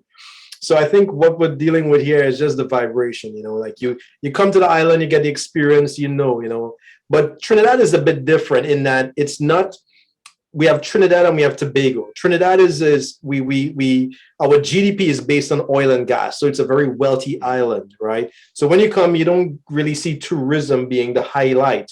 If you go to Tobago, that's where you go for the beaches, man. So we actually go on vacation to Tobago. We jump on a plane and an airplane, and as soon as it hit altitude and it comes back down, like it goes up, ping, you can remove your seatbelt and ping, it goes back. In 15 minutes you're there and you get to snorkel and enjoy the largest coral reef in the world. And it's like, so we have best of both worlds there with Trinidad and Tobago. Trinidad is more industrialized. It's like Sao Paulo and Rio, where you get great restaurants and food and culture and nightlife, and it's a lot of that. We do have some beautiful beaches, but the Caribbean Sea and the Atlantic Ocean runs differently in Tobago. So the waters are blue and turquoise in Tobago. In Trinidad, what you get is a lot more coconut trees on the shoreline, where the water is a bit on the greener side, but it's beautiful also. So there are different experiences. So when you come to Trinidad, if we go to the beach, en route to the beach, we stop and we get something called pineapple chow, right? Which is like, like pineapple salsa with some local herbs, and you get that. And then you go on the beach. And then when you get to the beach, you get something called bacon shark, right? Which is, like shark meat in a sandwich form that's fried, it's like a fried bread, and it's filled with tamarind and mango chutney. And man, I imagine, man, you sit on the beach with your rum and coconut water, with your bacon shark, with your pineapple chow. I'm like, oh my gosh, I don't want to leave. It sounds a little bit like just a day to the coast in Belgium, actually. So, well, not at all. Yeah, it's good vibes, man. And that's why Matthias is right. Like, the beauty of rum and tiki cocktails in particular, it's escapism. It's being able to travel through a sip. Like, we were telling a story here, and you're sipping on a nice tropical cocktail. It really takes you there with that whole experience. Yeah. Shall we travel to 1824? Yes. With our next sip? Let's do that, man. Let's do that. I've already poured it because. So 1824, you can pull it up on the screen. Yep. So give you guys a bit more insight. So what I love about 1824 is that it pays homage to Dr. Johann Siegert, who perfected the formula for 1824. For the Angostura aromatic bitters in the year 1824. Now, this particular rum, this is an old package that we have here, but this particular rum, the range of the blend ranges between 5 to 17 years of age, and this is what we call a dark aged rum. Now, please, I'm going a bit deeper here. So again, we had a dark rum, but now we have a dark aged rum. All right, so you have a lot more depth, you have a lot more age inside here, and the maturity is evident. It is so evident. So with the 1824, what you're going to get some great.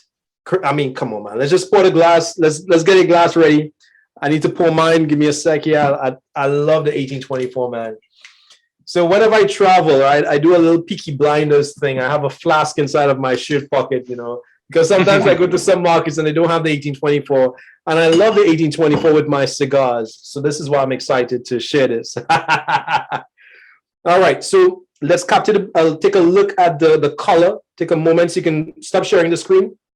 Yep. So take a moment, guys, pour it into a good glass. That's where you want to start, right? Pour it into a good glass, take a look, put it up against the light, look at the color of it, and appreciate that. It's inviting. You get those golden ambers with that mahogany finish, and let's capture the bouquet. Oh, man. Right off the bat, you get a little bit of chocolate with espresso, that coffee and dried fruit. It's on the nose. It's spot on. So like I said, remember, you have good rum, good friends, you make great memories. Cheers, guys. Cheers. I think this is also the type of rum, like, there's a difference between tasting and experiencing. Like a lot of, like, especially in these tastings, people have Glencairns or tasting glasses ready. For me, this is the type of rum where I take a different type of glass, because I'm going to pour it, just have something heavy in my hand. I'm going to sit there, and this is the point where I say, leave everything behind and sit there and relax. It all depends on how you drink it. If I want to really take the most flavor notes and write anything, I'd probably use a different glass. But just to sip this, to take the moment, I think a good old, like a single old fashioned or like a small tumbler is like the glass. Just put some weight to it. Yeah, exactly. Yeah. I'll tell you this, man. When it comes to sipping rum, there are only two elements: the rum and the glass. So Angostura is responsible for the rum. We're covering that part of it. Okay. So all I need you to do is make sure you get a good glass. All right. And a good glass is always about what you like. So this is what, I for me, I like to just feel the glass. Like, okay, I like how this feels. I might be in the mood for a tasting glass, a little nice little small thingy that holds, you can just hold it up right there. Or I might be in the mood for something a bit heavier, like a double old-fashioned glass. So choose a glass that you like, right? That's the starting point.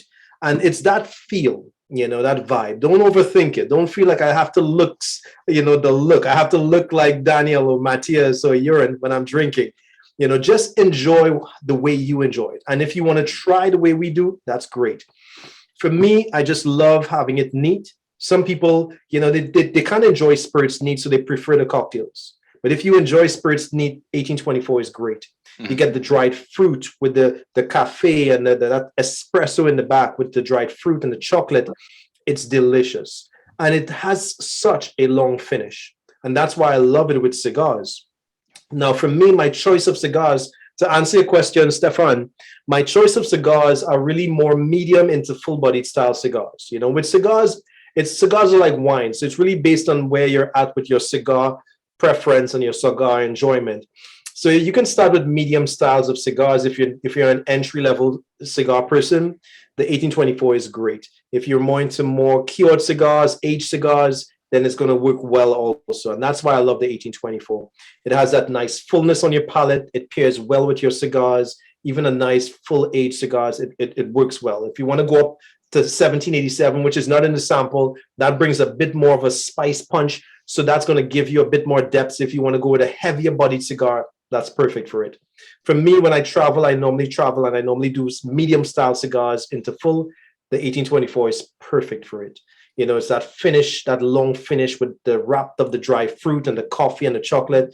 With my cigar, man, I'm all Peaky Blinders, man. It's like, I don't know, it's a vibe. And I'll tell you one more thing about cigars, guys, and rum. Cigars is a very expensive lifestyle. So you're talking about, it's not just cigarettes. So we're dealing with, something that's costly. Now, many times it's marketed that you pair it off with something costly like whiskey or scotch. And that's where you see the combination. But if you speak to anyone who's like a cigar aficionado, there's something very special about rum and cigars. Mm-hmm. It may be because of the regions of rum and cigars, but there's something very special about rum and cigar. And that is why I love to do my pairings with either chocolate or rum and cigars, man.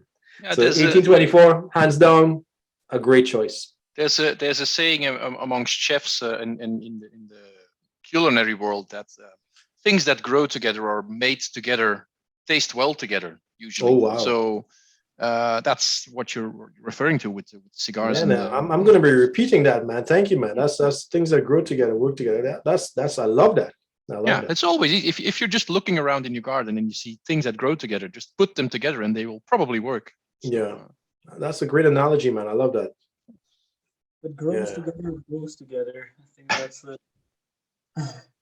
Stefan is just missing the rocking chair and our friend John George. Yeah, man. And listen, man, I'm no replacement for John, man. John is one of the nicest people you'd ever meet in Angostura. To this day, I'm telling you, man. So John George is our former master distiller. And when I got involved in Angostura, he was a master distiller then.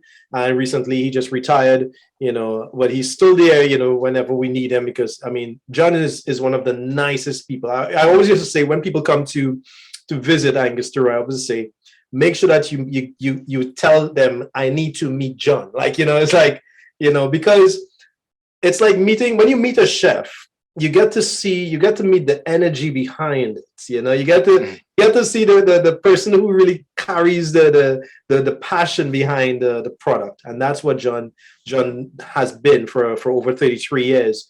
Whenever you speak with him, it's like, man, John has been a mentor for me for so long. I just love listening to him. He's very eloquent, very passionate.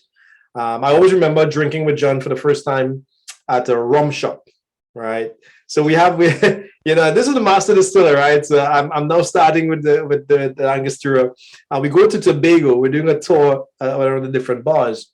Now we have the international portfolio and we have the local portfolio because Angostura is very cultural. So we have some local rums that are there. And I remember, they keep the local rums because, it's been a part of the culture. But for the international clientele, we have that international portfolio that you have on the back of you that we've been tasting all night. And I go to this rum shop. It's like a wooden shack, and you have a wooden bench. The urinal is just a arm's length away. All right. And I'm there with the master distiller of Angostura, man. I'm like, listen, now, whatever he's drinking, I'm drinking. I'm not, and he calls for one of the rums that's on the local portfolio that even for me as a bartender, I was like, nah, I'm not drinking that. That's cheap stuff, And John calls for this thing. It's the VAT 19, Fernandez VAT 19. And it was at that moment that I understood how meticulous the craftsmanship that goes into everything that's Angostura, from the local rums to the international rums. When I saw the master distiller sit there and I'm like, man, he just wanted that with, VAT 19 with soda. I'm like, oh man, I would have that too, please. Yeah, sure. And it's again, that's the kind of memories that always stay with you. And they are created by rum. Yeah, that's it, man. That's it, man. I love that. I grew up in the island. Rum shops is a thing for us. We talk about bars. You see a nice little fancy bar behind here, but rum shops are what we grew up knowing. I grew up seeing old men drink overproof rum. I said to myself, one day I will be a man and drink overproof rum. Listen, guys. I would want to talk to you for hours, but unfortunately, one of my jobs is to keep an eye on time, and we're already running a bit late, and we still have to talk about this brilliant product, which is the Amaro, the Angostura. Mm-hmm. So let's just go over to that one. Tell us about it, Daniyel. Before we go, stay tuned because we're going to give you guys a little teaser at the end. All right, so don't leave us yet. I know we've been over time. We're just enjoying the moment, enjoying the vibe. I think nobody's leaving, Daniyel. It's way too much fun. But so we have a teaser. Listen to me. My lips have been sealed. I've been given the thumbs up to say something about it. Okay, so this is the first time in almost 2 years that I'm able to say something about what we're going to say at the end of this session. So stay tuned. That's a good cliffhanger, Daniyel. Really good. All right, so we go to Amaro the Angostura. Yeah, I'll just put it on the screen then. Yeah, man. Now, when we're celebrating our 190th anniversary of being the leaders, Angostura Aromatic Bitters has been the leaders in the bitters category for almost 200 years, and when we're celebrating our 190th anniversary, the team, we asked ourselves, what do we do next? What's the next move for Angostura? And we saw the trend of bartenders using the Italian spirit, Amaro, in their cocktails. They were using that bitter to sweet spectrum of Amari in their cocktails. Now, Amaro, by definition, is an Italian verb for bitter. The Italians, after they eat their pasta, their bread, they would have a digestif. They would use a liqueur, Italian liqueur or Amari, to settle their stomachs. And we explored it for a bit, and we realized you have two types of bitters. You have what is called a non-potable, which is like the aromatic bitters that we know today. And then you have a potable style of bitters like Campari or, a type of Amari. And we started exploring it, and we decided to create our very own potable style of bitters, which is an Amaro. Potable basically means drinkable, right? Drinkable, yes. Right. Now, when we explore this wasn't an overnight success. This took 6 years. Now, let me just repeat, 6 years, not 1 year, not few months, 6 years, because the world of Amari is huge. You have what is called the classification of Amari, and it starts with Aperitivo Bitters. So you start with Aperitivo Bitters. You may know some there like Campari and Aperol. Then you go into light styles like Montenegro, Amaro Nonino. Then you go into medium styles like Ramazzotti and Averna. And it's the medium classification that Amaro the Angostura fits in and this is where I want you to understand, right? Then you have other styles like Carsifio styles that are specialty styles that are made with artichoke like Chinar. Then you have those that are made with rhubarb like Zucar. You have those that are made with Alpine like Barilio. Then you have funky styles Now, the funky styles, these are what you serve your enemies when they come to the bar. I'm just joking, man. It's super bitter, but I love it. I love it. When you do Matthias, I'm positive you know some of these. Yeah, when you taste bitter Amari, yeah. I think Bram in the chat, he's like yeah. He just leapt to the front to start typing. Yeah. Yeah, man. It's like, I love them. I'm just joking. But for those who are not familiar with the spectrum of the bitter versus sweet, you have that. Then you have Fernet classifications or Fernet styles. So Fernet Branca is one of the leaders in this classification, but you have different styles of Fernet. And then you have American-made Amari, and I put that in to highlight that it's not only in the traditional sense. You have Amari being made outside of Italy. So Amaro de Angostura was a project that took 6 years. And what we did a very simple style of what was called the Amaro Roadshow. In 2015, in January, myself and the team, we went to San Francisco, New York City, and Chicago, and we went knocking on doors from sunrise to sunset. Only Amari in our bags. No fancy suits, no videos, nothing. And we went knocking on bars and just went in and we had a drink with the bartenders, the operators, whoever was available. And we would ask at the end, what do you think about it? It was called the Amaro Roadshow. Just simply having a drink with the bartenders at the different bars. And by July of that year, Amaro de Angostura won Best Cocktail Ingredient and Spirit at Tales of the Cocktails. And then later there was a huge demand in the European market. So if you go to the next slide, you'd see the award that we won there. And I remember, at the award show, I was at the back, I was backstage because I also had to present an award. And I remember, one of the brothers, Matteo from Luxardo, he said to me, he's like, why you call it an Amaro? And I always remember that, and it was in that moment I realized how passionate the Italians are about the category and the when you speak about Amaro to an Italian, they expect it to be very bitter, and that's the expectation. So even though you have this spectrum of light, medium, when you speak to an Italian, they expect a very bitter style of Amari, and that's like the culture. You have to respect like a religion to them. Exactly. So for us, when we launched, now after that year of success, there was a huge demand in the European market, and the first place we launched was Milan. And I'll tell you the story, man, as we wrap things up. I always remember, man, I'm going into Milan. Now, this is after having that conversation with Matteo, and here I am going into Milan. I'm like, man, how are they going to treat me, man? Like, it's like, are they going? This is not made in Italy. How are they? What's the deal? And I remember going to the airport and having a coffee, waiting on my colleague to meet up.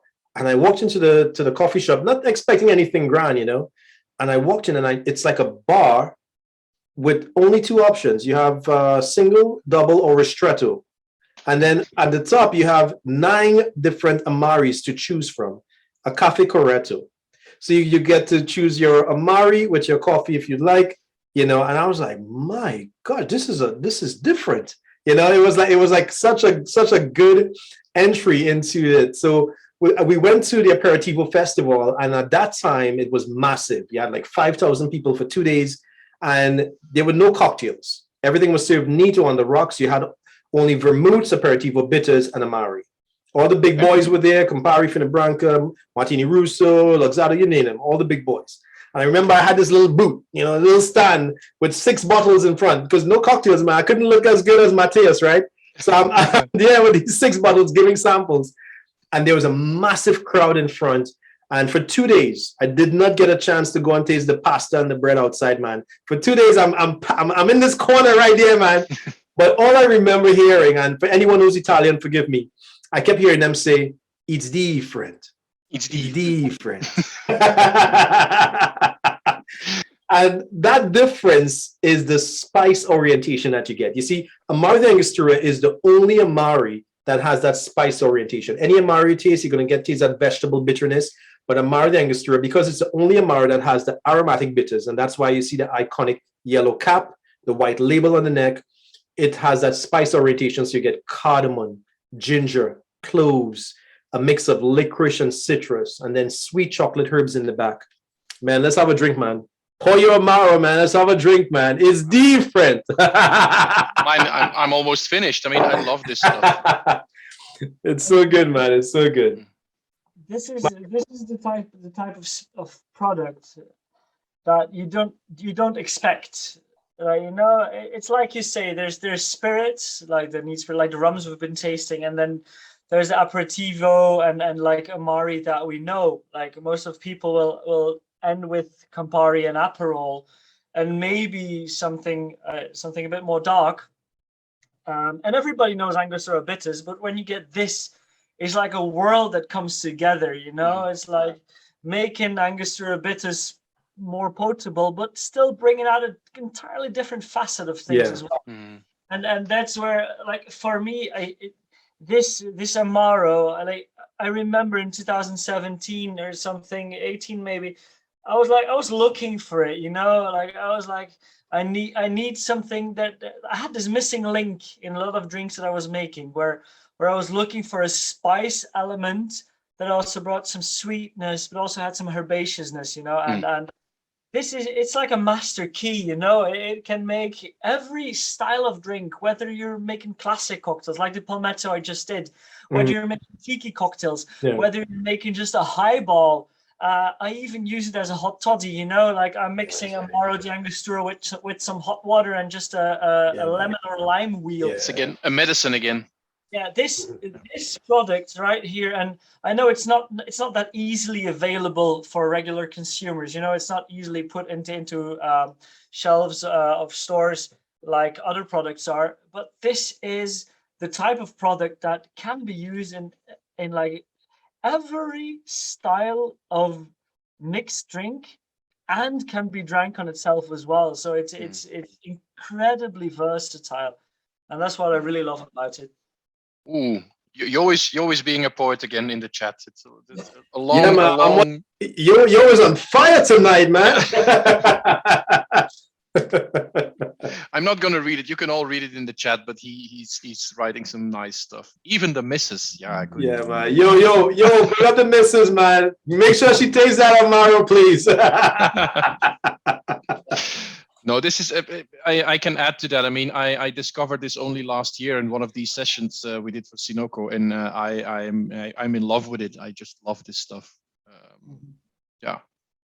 Yeah, awesome, man. You know, I'll just say that Amaro de Angostura is one of those spirits that I believe that you should have in your bar. It's a very unique spirit. You know, there's none like it. So, you know, that's a unique point. You know, it's a conversational point. You get to socialize. You get to make great drinks. You know, just click on the link from Matthias' playbook, and then you're going to find some cool recipes. But yeah, you know, so it's one of those I believe should be a must-have in your bar, you know, alongside the bitters. You wanna share that one recipe about the Amaro? Oh yeah, man, that's my go-to, man. Matthias, I'm gonna step up on the creative platform here, right? Here, man. This is your moment, Daniyel. Yeah, man, you know, this is my baby here, man. I remember this is one of the first cocktails I created with Amaro de Angostura. Look at this thing. It looks beautiful. I'm telling you, man, listen, what you see here is exactly what you get. I will make this for you. It looks the same, all right? Now, what we have here is 50 mLs of Amaro, and the question was, if it's a portable style of bitters, then I don't need the bitters. And the truth is, it also has an additional array of botanicals. So yes, there is some aromatic bitters inside, but there's an array of additional botanicals. Now, if you really want the effect of the bitters, you have to add more of it. So this cocktail highlights, it's kind of like a riff on the Trinidad Sour, you know, from Mr. Bolognese, you know, version inspired by Giuseppe, I was inspired by it because I felt like the orgeat was a little too sweet for me. So this was kind of like my riff. So what we have here is very simple. I mean, everyone in this group, everyone in this session can make this right now. Okay, you have all of the ingredients for it. So you have 50 mLs of Amaro, you have 10 mLs of aromatic bitters. Yes, 10 mLs, not dashes. All right, this is a big boy measure, not dashes. You have 30 mLs of fresh lime and 30 mLs of simple syrup. Now, yes, it's 30 each. Keep the balance there. It's going to be needed. There's a lot of aromatic in here, and you give it a good shake. All right, this is not a time for a short shake. You want a nice firm shake. And what you're going to get a great foam to the top without any egg whites, no egg whites, no foam makers, nothing, no aquafaba. You're just going to get a nice soft layer. You get a nice balance of that sweet and sour with aromatic. I mean, listen to me, man. It's so delicious. And again, I'm going back to Italy because it's a special place. Amaro means love bitters. So we have two types of bitters here, the potable and the non-potable. And I just always love to hear the Italians say, Amaro. Oh la la, give me, I'll make it for you all night. We started off with the Call Me Daiquiri, and now we're ending up with the Amaro. I think we've come full circle. No, this thing looks amazing, Daniyel. Yeah, it's a delicious cocktail. So I can tell you hands down, the daiquiri and the Amaro are going to be two on the menu to challenge, the spicy daiquiri and the palmetto, man. I'm coming for you, bro. Yeah, I should have a shake-off between you guys when you're in Belgium. Have you seen his arms? He's this big. His shake is unfair. He's a big boy arms. I'm just a tiny Belgian guy. Don't look for excuses, Matthias. Don't look for excuses. Man, yeah. Don't listen, man. The gloves are up, man. I'm coming to Belgium, man. We're going. Yeah. So we'll first have the poetry slam with Yo, and then we'll have the shaking contest between you guys. So Yo is undefeated, man. The poetry level is there. Mm-hmm.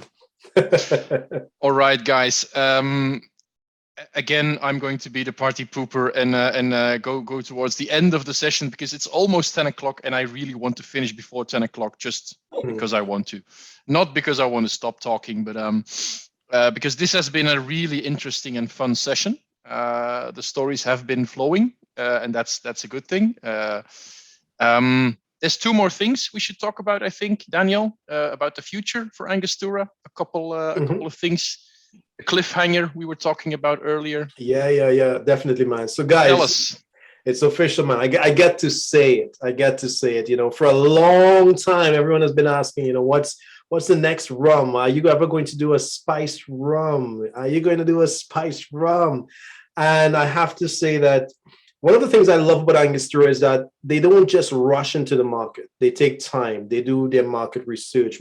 I've gotten samples to try, over and over. And I remember literally 4 years ago getting samples of a spice rum and be like, we have 3 different types. And it's like, it's not just me, but we get people around the world to give us their feedback. And this is the kind of work, because when we deliver a product, you have to remember anything that has the brand Angostura, there's an expectation of integrity. All right. And I'm proud to say that at the House of Angostura, it was launched in the local market in Trinidad only. So if you have friends in Trinidad, you can get a bottle, right? However, it's very soon, before the end of the year, hopefully by summertime, it's going to be released into the international market. So Belgium, it's coming. Mm-hmm. All right. So I'm proud to say that we have officially launched our spiced rum. It's called Tambu by Angostura. There it is. Look at that beautiful bottle too. Tambu is the official spiced rum from the House of Angostura, and this really carries the spirit of Trinidad and Tobago. When we talk about Tambu, now Tambu comes from the use of bamboo. Bamboo, when you think of bamboo, you think of it as being very decorative. Not for us. Bamboo has been an instrument for music and for different cultural experiences, but the bamboo is used for the music, and there's a type of fighting called stick fighting that you would use sticks, and so bamboo has been a part of the culture, and this is what Tambu. So it's Tambu bamboo that we would call it. So the Tambu is reflective of that culture, and this is why I told you from the very beginning, the rums of the House of Angostura are heritage rums, and like Matthias said, it's escapism. Straight from the spirit, you get to experience that. And if you want to explore it through the world of cocktails, you can also do that with tiki style cocktails, especially. And Tambu listen to me, man, the packaging is beautiful. And I can vouch for you guys. I'm so excited for you guys to taste it, right? Like I'm telling you, man, when I tasted it, the final sample, I was like, yes, let's do it, please. I'm ready. I'm so excited because when you think of spice rum, this is what you want, you know. And I've always been proud of every product, from the cocoa bitters, the orange bitters, everything that comes out from the House of Angostura has that integrity. And this is why I'm very honored when I get to share a conversation or share a drink. So Tambu is out. I get to say it. Guys, you know. And then the next step, of course, Daniyel, is will you be bringing it to Belgium? Well, listen to me, man. I know the big man Glenn is listening. So yeah. Glenn, it's all, you know, we're waiting on you, right? So once we get the green light, it's on the agenda. All right, it's on the agenda. Hopefully, we're gonna touch shores, and it might be a big collaboration in addition to the launch, where, you know, I get to stand and go fist to fist with Matthias. But the main thing is that Belgium. What I love about Belgium is that it's one of those markets. Like, I remember my first time coming to Belgium, and they're like, "Listen, man, the rum culture here, they love Angostura rums." And I fell in love with Belgium from the first time I came, getting to meet the bar scene, and getting to meet the consumers, and getting to enjoy the rum culture that's in Belgium. So I love how, you know, that appreciation for Angostura. So I'm super excited for the release of Tambu. I mean, I'm saying it to you guys for the first time. I've not said it on social platforms. I've not said it to anyone. Belgium is the first I'm saying it to. So I'm super excited when I get to meet you guys later in the year to launch and to have a drink of the Angostura Tambu. To have a live drink together. Yeah, the first spiced rum from the House of Angostura. Yeah. Fantastic. So we won't tell any other countries that you told us, Daniyel. So we'll just keep everybody in the. This is a top secret, so nobody tell anybody about it. No, of course not. Thank you very much. I think I'm going to wrap up the session now. Final words, Matthias. Do you want to tell our people anything anymore? The only thing I want to say is, do not forget to add at least one dash of Angostura to your cocktails when you're making them. No, just to everything. Everything from now on. To everything, exactly. Glass of water, cup of tea, anything. Coffee. Dash them big boys in Big boy there. dash. Oh man. Cool, Matthias. Thank you so much. Daniyel, is there anything a last thing you want to say to anybody? I just want to say thank you, man. Thank you to Euron for hosting everything. Matthias, thank you for taking the time to share your creativity. I've always been a fan of your work. I'm still a huge fan. One of my top. I'm going to be biased and say it. He's the best. He's the best influencer when it comes to photography for me. I love his work, his consistency. Euron, I love the work that you're doing with Tiki and the work that you do for Angostura also. So thank you so much. To everyone that tuned in for so long, thank you so much for sharing a drink with us. I know this is a virtual session. It's not the in-person thing that we're accustomed to, but thank you for taking the time. I appreciate it. Hope to see you guys when I'm in Belgium. All right. Perfect. I have nothing to add to that. So guys, thank you from Cinoco's part, from my part, for having a fun session. Everybody in the session, keep an eye out on the Facebook pages for Cinoco for other sessions coming up, and sign up, and hope to see you soon, guys, virtually or hopefully live too. See you soon, guys. Bye.